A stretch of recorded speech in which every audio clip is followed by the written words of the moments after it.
to my channel everyone. I'm Manju. You are watching your useful educational channel Easy for Education. चलिए आज मैं आपको कुछ new सिखाती हूँ. स्टूडेंट्स एंड लर्नर्स, मैं फिर हाजिर हूँ एक और न्यू लेसन लेके. 164 आवर एक्शंस इन्फ्लुएंस अदर्स.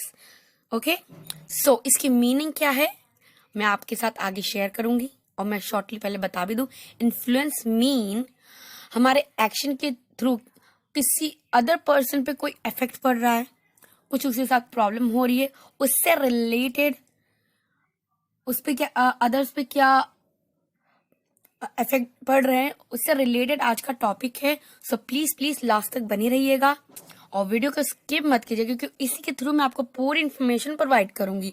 और स्टूडेंट्स एंड लर्नर्स, अगर आप मेरे चैनल पर न्यू विजिट कर रहे हो तो प्लीज जल्दी से सब्सक्राइब कीजिए और hit the bell icon as well. चलिए पॉइंट ए पर आ जाते हैं. पॉइंट ए पे आने से पहले इन्फ्लुएंस स्टूडेंट्स के बारे में हम जान लेते हैं. Let's get started. इसकी मीनिंग है किसी चीज पे प्रभाव पड़ना, कोई किसी कारण किसी का नियंत्रण, कंट्रोल. ये देखिए लिखा हुआ है, the power to affect, change और control somebody something. In Hindi, व्यक्ति या वस्तु को प्रभावित. ठीक है, व्यक्ति या वस्तु को प्रभावित, परिवर्तन या नियंत्रण करने की शक्ति. इन्फ्लुएंस इसकी मीनिंग है. Okay students and learners, I hope आप समझ गए होंगे. चलिए स्टूडेंट्स लेसन पे आ जाते हैं. अभी हमने इन्फ्लुएंस के बारे में जाना. अब पॉइंट ए पर आ जाते हैं. पॉइंट ए पे read the passage and discuss. आपको ये पूरा जो पैसेज दिया गया है इसको डिस्कस करना है. ठीक है, मैंने ये पूरा ऑलरेडी रीड कर रखा है. ठीक है, ठीक है, तो मैं इसका शॉर्ट आपको बता देती हूँ इन हिंदी. बेसिकली एक फार्मर होता है जो हर ईयर जो ना अवार्ड जीतता है गुड फसल के लिए. ठीक है, सो हर ईयर उसको अवार्ड मिलता है ना. तो इससे क्या होता है ना, अवार्ड मिलता है तो वो न्यूज में भी आता है. तो कुछ न्यूज रिपोर्टर उसका इंटरव्यू लेते हैं. तो इंटरव्यू लेने के दौरान एक रिपोर्टर होता है, उसको पता चलता है कि जो फार्मर है ना वो अच्छी फसल ग्रो करता है, लेकिन वो जो अच्छी फसल जो ग्रो करता है तो वो अपने पास जो उसके फार्मर इसके साथ वाला जो फार्मर होता है उसको भी अपनी स्पेशल सीड प्रोवाइड करता है, जो बीज होती है उसको प्रोवाइड करता है. तो उससे वो सोचता है वो क्यों करता है, ये तो उसकी खुद की फसल अच्छी होती है, इससे इसको अवार्ड भी मिलता है. फिर ये क्यों उसको दे रहा है, क्यों अपनी सीड उसको प्रोवाइड कर रहा है. ठीक है, तो फार्मर से पूछता है आप अपनी सीड अपने जो नेबर ही होता है वो उसकी फसल के लिए वो उसको सीड क्यों दे रहा है, क्योंकि आप हमेशा जीतते हो और वो आपका कॉम्पिटिटर भी, उसका कॉम्पिटिटर भी होता है फार्मर का, और आपके अगेंस्ट क्यों दे रहे हो. तो फार्मर उसे समझाता है, कहता है स्टूडेंट. सो फार्मर उसे समझाता है कि मैं उसको सीड इसलिए दे रहा हूँ कि देखो मुझे अच्छी फसल मेरे पास हमेशा रहे और मैं हमेशा जीत सकूं. पॉइंट ऑफ दैट, अगर मैं उसको सीड दे रहा हूँ उसका भी कोई रीजन है. वो पूछता है क्यों. कहता है देखो फील्ड, अगर मैं अच्छी फसल बो रहा हूं तो जाहिर सी बात है कि मेरी अच्छी फसल है तो वो साफ सुथरी है, अच्छी सीड उसको देने का रीजन ये है कि अगर वो अच्छी फसल नहीं बोएगा तो उसके साथ साथ अच्छी सीड नहीं होगी तो उसके साथ बैड इफेक्ट भी होंगे, तो वो उसके फील्ड में भी आएंगे, जिससे कि उसका जो फील्ड है, जो भी खेत है उस पर भी इफेक्ट होगा. तो उस पे भी उसके भी खेत फील्ड है जो उस पर असर पड़ेगा. इसीलिए वो उसको प्रोवाइड कर रहा है ताकि उसकी फसल के साथ साथ फार्मर की भी फसल अच्छी हो. ठीक है, अब इससे हम क्या सीख रहे हैं, इससे हम ये सीख रहे हैं कि देखो हम उसकी तो हेल्प कर रहे हैं, ठीक है, लेकिन हमारी खुद की भी हेल्प हो रही है. ठीक है, हमारे एक्शन से उसकी हेल्प हो रही है. इन्फ्लुएंस अदर, वो दूसरों के हमारे एक्शन से. समझ गए ना, इसका लेसन का मीनिंग ही यही है. सो इस पैराग्राफ की मेन मीनिंग क्या है, अगर हम कुछ गुड अच्छी चीजें गुड बेसिकली कुछ गुड एक्शन लेते हैं ना दूसरों के लिए, अदर्स के लिए, दूसरों के लिए इन्फ्लुएंस होते हैं, तो उनकी लाइफ पे जैसे हम कुछ अच्छा करते हैं, ठीक है, किसी के साथ, तो वो हमें याद रखेंगे। और अगर कुछ बैड इफेक्ट उनकी लाइफ पे डालते तो भी वो हमें याद रखेंगे। तो हम जैसे इन हिंदी हम जैसा बोएंगे वैसा पाएंगे, जस्ट लाइक द पैसेज।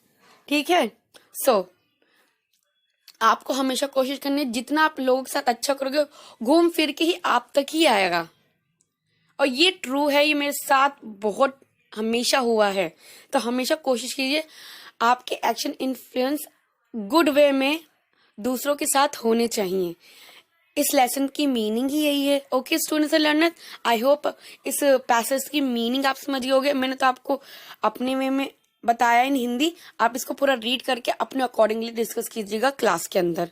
ठीक है स्टूडेंट्स एंड लर्नर्स, चलिए अब आगे बढ़ते हैं। नेक्स्ट बी देख लेते हैं। पॉइंट बी में read the passage and answer the question that follow. ठीक है, आपको ये छोटा सा पैसेज रीड करना है। ठीक है, मैं तो बता ही रही हूँ आपको। ठीक है, उसके बाद आपको आंसर देना है। Alright, so can I read it? Yes of course. So I said something mean to my friend. Okay, मैंने अपने फ्रेंड को कुछ मीन कहा। He got upset and run home crying. Okay, मैंने अपने फ्रेंड को मैंने अपने दोस्त को कुछ बुरा कहा। ठीक है, वो रोते हुए अपने घर की तरफ चला गया। ठीक है, when his dad saw him crying, जब उसके पापा ने उसे देखा रोते हुए, so he got angry and broke a branch of a tree to beat him. Okay, जब उसके पापा ने उसको रोते हुए देखा तो उसके पापा ने जो ना एक पेड़ था उसकी ब्रांच पे जोर से हिट किया। ठीक है, the branch had a bird's next on it. वो जो पेड़ था उसके ऊपर एक चिड़िया का घोंसला था। The birds eggs fall out and cracked. Okay, जो चिड़िया का अंडे थे ना वो गिर के क्रैक हो गए। Okay, street dogs started fighting over the egg. Okay, जो गली के डॉगीज थे वो एक दूसरे से लड़ने लगे उस एग को देख के। Okay, one of the dog was badly injured. ठीक है, फाइट के दौरान उन जो डॉग्स थे उनमें से एक डॉग बहुत बुरी तरह से इंजर्ड हो गया। ठीक है, तो इस पैसेज का मीनिंग क्या है, मतलब क्या है? तो मतलब ये है किसी एक पर्सन के एक्शन से ना कितने लोग अफेक्ट हुए हैं। ठीक है, सो वो आपको राइट डाउन करना। देखो, मी फ्रेंड, ठीक है, आपने अपने फ्रेंड को कुछ कहा, वो फ्रेंड गया रोते रोते अपने पापा के पास घर पे, उसके पापा, ठीक है, पापा के पास गया, पापा को गुस्सा है उन्होंने। ठीक है, तो यहाँ पे कनेक्ट कौन हुआ? पापा, तो इधर आ जाएंगे पापा। ऑलराइट, फिर पापा से कनेक्ट क्या हुआ? पापा ने हिट किया ट्री को, तो यहाँ पे ट्री हिट हुआ। फिर ट्री के बाद बर्ड का नेक्स्ट ठीक है, चिड़िया इफेक्ट हुई, उसके अंडे इफेक्ट हुए। ठीक है, फिर चिड़िया इफेक्ट हुई, चिड़िया का यहाँ पे एग जो था वो गिर के क्रैक हुआ, तो यहाँ पे चिड़िया का अंडा इफेक्ट हुआ। देन लास्ट डॉग एक दूसरे से लड़ने लगे, इतने सारे डॉग्स लड़ने लगे, उसमें से एक इंजर्ड हो गया। कितने लोग इफेक्ट हुए? 1 पर्सन से, क्योंकि 1 पर्सन मीन था। क्योंकि जो एंगर होता है ना वो लोगों के थ्रू पहुंच जाता है एक दूसरे के। ठीक है, this is a reality I saw in my life as well, that's why I am telling you. ठीक है, अगर कोई आपकी लाइफ में ऐसा पर्सन है जो एंगर आप यानी कैसे समझाऊं? एग्जाम्पल ऑफ दैट, कोई पर्सन है इगोस्टिक। ठीक है, वो हमेशा ही एकदम grumpy, unhappy with you, only with you. दूसरों के साथ तो काफी अच्छा, सब कहेंगे बहुत बहुत, हाँ he is a very, she is a, he is a, कोई भी हो सकता है, हाँ गुड, बट आपके लिए उसकी इंटेंशन अगर अच्छी नहीं है तो वो आपके साथ ऐसे ही रूडनेस हमेशा ही रखेगा और उसका एंगर आपके लिए ही हमेशा बना रहेगा। सो जैसे कि मैंने आपको ये हमने देखा me friend dad, tree, bird, egg and dogs. तो इन इतने लोग इफेक्ट हुए, ऐसे रियल लाइफ में भी होता है। ठीक है, सो कोशिश करिए जो रूडी पर्सन है, जो टॉक्सिक पर्सन है, अगर है किसी की भी लाइफ में, तो प्लीज दूरियां बना के रखिए। ओके, कम से कम उससे बात कीजिए। ठीक है, ऐसे होता है। और कोशिश कीजिए हैप्पीनेस टू गेट, यानी एक दूसरे के साथ हैप्पीनेस रखने की कोशिश कीजिए। और अगर कोई पर्सन ऐसा है जो ग्रम्पी है, तो उससे कम बात कीजिए और हैप्पीली लाइफ जीजिए। ओके, इस लेसन का मतलब ही यही है, समझाने का कि एक पर्सन की वजह से कितना कुछ इफेक्ट हो जाता है। और वो जो पर्सन है ना, जैसे मी पर्सन ने तो एंगर थ्रो कर दिया, ऐसी चीजें कर दी, बाकी लोगों से इफेक्ट हो रहा है। तो जो मी पर्सन है, प्लीज ऐसे पर्सन अगर है लाइफ में, तो कोशिश कीजिए उनसे थोड़ा गैप बना के रखिए। ऐसा होता है, इस लेसन को समझाने का एफए में मतलब ही यही है। Alright students and learner, I hope आप समझ गए होंगे। ठीक है, चलिए अब आगे बढ़ते, पॉइंट 2 पर आ जाते हैं। पॉइंट 2 पे है think of an okay incident real of imaginary and explain how your action influence other. Okay, so ये इसका मीनिंग ये है कि आपको सोचना है एक इंसिडेंट, रियल लाइफ भी हो सकता है और इमेजिनेशन भी हो सकता है। ठीक है, और एक्सप्लेन करना है आप उस चीज के लिए कितने इन्फ्लुएंस हुए दूसरों के लिए। ठीक है, तो आप यहाँ पे आपको राइट डाउन करना है, जैसे कि मैंने आपको समझाया। वन पर्सन का इफेक्ट जो होता है, आपको स्टोरी लिखनी है। ठीक है, अपने वे में, अपने अकॉर्डिंगली, अपनी लाइफ से रिलेटेड, इमेजिनरी भी हो सकती है और रियलिस्टिक भी हो सकती है। ओके स्टूडेंट्स लर्नर्स, मैंने इतना आपको समझाया तो आप समझ ही गए होंगे। चलिए अब आगे बढ़ते, कोई डाउट्स हो तो प्लीज कमेंट सेक्शन में मुझे जरूर बताइएगा। सी देख लेते, पॉइंट सी में discuss what would you do and why. Okay, इसमें बेसिकली पर्सन है कुछ, ये देखिए लेडी है, इसकी कुछ प्रॉब्लम है, एंड शॉपकीपर है, इसकी प्रॉब्लम है। इस लेडी की ये प्रॉब्लम है, ये जो शॉपकीपर है ना, इसके घर के बगल में कूड़ा कचरा अपनी शॉप का डाल देते हैं। ठीक है, क्योंकि उस जो गार्बेज जो भी वो डालता है, उससे इसके जो सराउंडिंग है उसके अराउंड पोलाइटनेस आ जाती है, बहुत पोल्यूशन हो जाता है, उसके थ्रू जो इसका बेबी है वो अफेक्ट होता है, क्योंकि there is a dirty place, basically वो डर्टी प्लेस हो जाती है। और ये इससे परेशान होके इस शॉपकीपर से, यानी कुछ भी बहस, ये लिखा है पूरा, आपको पढ़ना है, मैं शॉर्ट में बता रही हूँ। वहां पे मस्कीटो हो जाते, रैट्स हो जाते, क्योंकि उसी से अफेक्ट होके लेडी परेशान है इस शॉपकीपर से। ठीक है, अब यहाँ पे शॉपकीपर की प्रॉब्लम क्या है, ठीक है, डिस्कस कर लीजिए। यहाँ पे शॉपकीपर की प्रॉब्लम ये है कि वो क्या करे, ना तो यहाँ पे जैसे कूड़ा घर होता है वो नहीं है, ठीक है, और ना कोई ऐसी जगह है जहाँ पे वो थ्रो कर सके, उसके पास कोई ऑप्शन ही नहीं है वहां पे कचरा डालने के अलावा, ये शॉपकीपर का कहना है। ठीक है, मैं अपने वे में बता रही हूँ, मैंने पूरा रीड कर रखा है।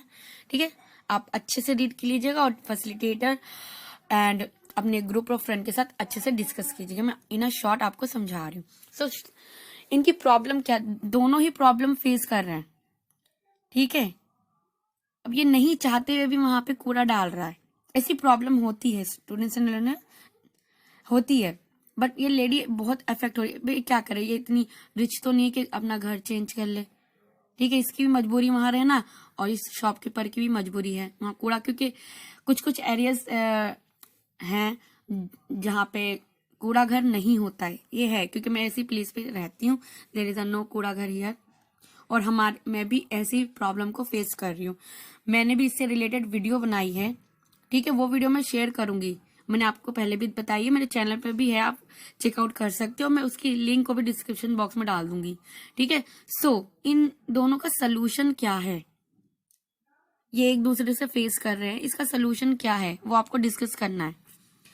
ठीक है, इन माय अकॉर्डिंग इनका सोल्यूशन ये है कि इन दोनों को अराउंड द कम्युनिटी, अपनी कम्युनिटी में, नेबरहुड में डिस्कस करना चाहिए और उसको म्युनिसिपालिटी एमसीडी के पास जाके वो डिस्कस करना चाहिए इस प्रॉब्लम को सोल्यूशन, इसका सोल्यूशन ही यही है।